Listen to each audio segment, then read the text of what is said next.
If I should die, think only this of me, that there's some corner of a foreign field that is forever England. Ladies and gentlemen, although we might not like to admit it, our current process of remembrance is steeped in nationalism. It also represents a concerning glorification of war and of conflict, as well as being based on social compulsion. It is for all those reasons and more that I'm delighted to be opening the proposition this evening. But before I begin, it's my pleasure to introduce this evening's opposition. First on the opposition bench is Mr. Ranulph Althwaite, a fellow member of Secretary's Committee. As a second-year historian, I'm sure Ran has had plenty of time to write his speech.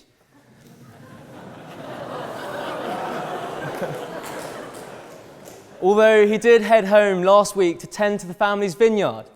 So at least here's a man who knows how to recognise the difference between red and white. Let's hope we don't get too much poppycock from Ran this evening.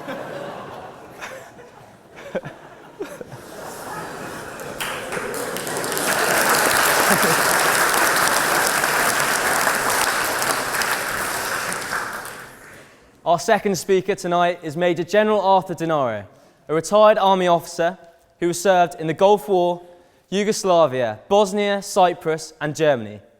He has also been Commandant of Sandhurst. Apparently he served with particular popularity.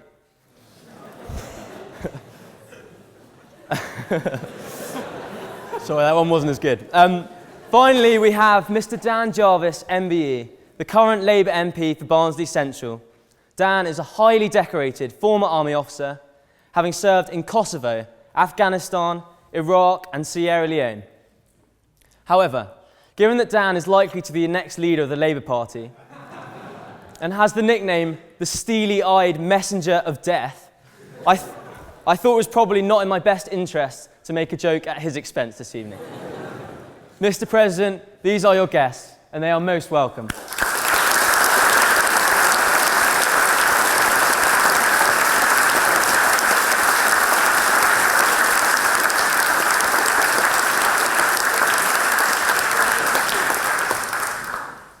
Before I begin my speech properly this evening, I'd like to make it very clear that this speech is not intended to criticise the armed forces, nor is it intended to criticise those heroic individuals who gave up their lives so that we could live in a free and democratic state where societies such as this and debates of this nature could take place. It is, however, a speech that would criticise the wearing of the red poppy without second thought, and which would propose more sensitive and thoughtful forms of commemoration.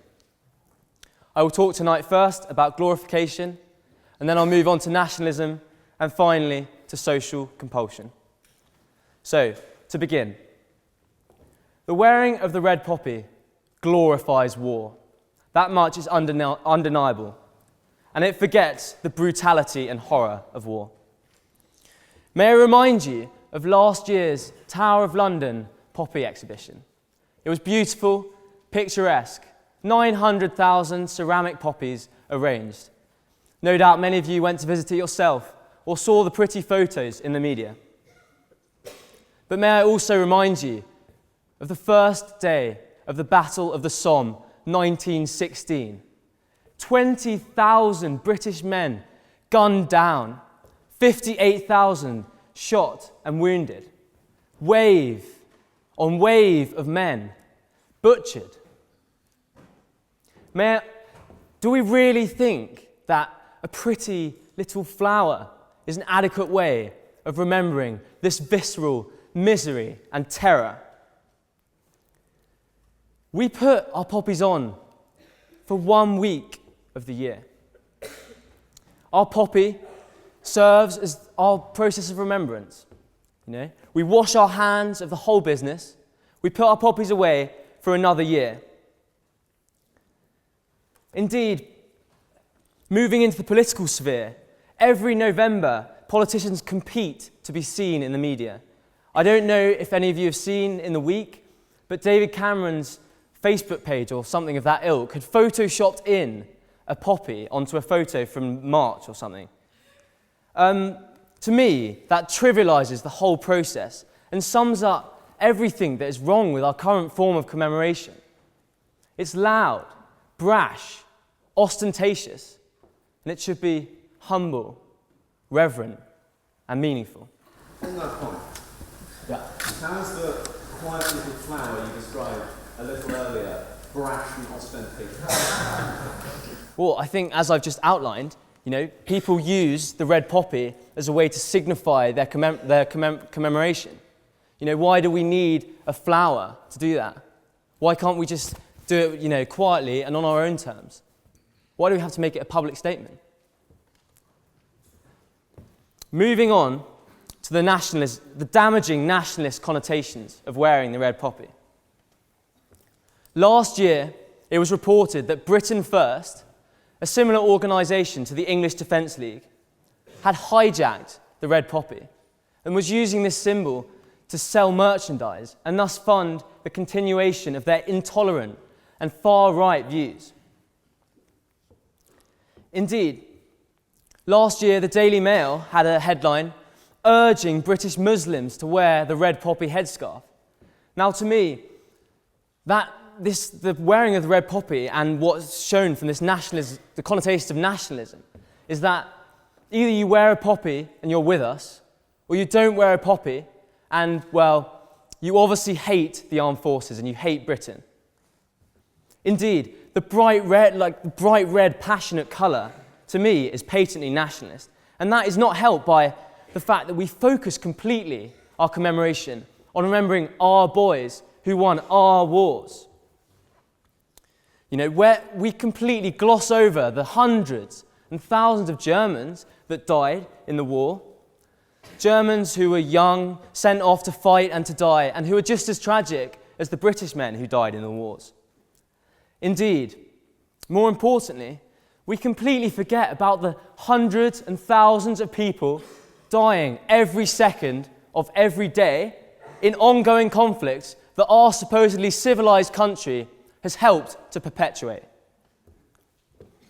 Our process of commemoration, in that we lionize, exalt, and revel in our past victories, and we forget compassion, humanity, and forgiveness.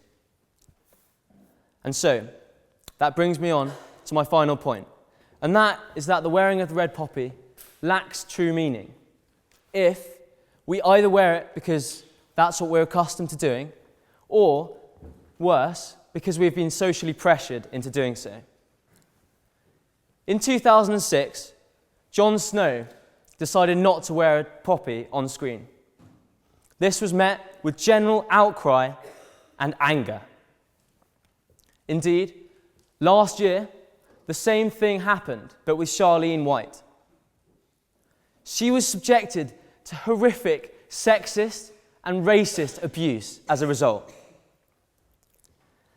If those examples show us nothing else, it is that there is massive, massive societal pressure on the wearing of the red poppy, as I know Ms. Sharby will be continuing with tonight. Indeed, last year it was reported that 47% of our country think the wearing of the red poppy should be compulsory. Now that is not only illiberal, but it is hypocritical. The soldiers who died in those wars died so that we could have freedom, individual freedom to choose what we wanted to do. And moreover, if we wear the poppy apathetically, just because we feel like that's the done thing, then where is the real significance and meaning behind this action? And so, finally, moving on to the potential alternatives to the red poppy. One example could be the white poppy. Now, I know this has had its own issues of politicization, but at least the white poppy renounces war and promotes peace, and above all, it doesn't have those same nationalist connotations. Even better, to me, would be the wearing of no poppies whatsoever. By changing the focus away from poppies and from wreaths, we could have a more constant and focused system of remembrance that happens all year round and not just a one-off week in November. Moreover, with study and learning, we could finally stop portraying war as noble and honourable. Indeed, by not wearing the red poppy, we can make a real and genuine commitment as a nation to stop fighting unnecessary wars. Ladies and gentlemen, I urge you to support the motion this evening. Thank you.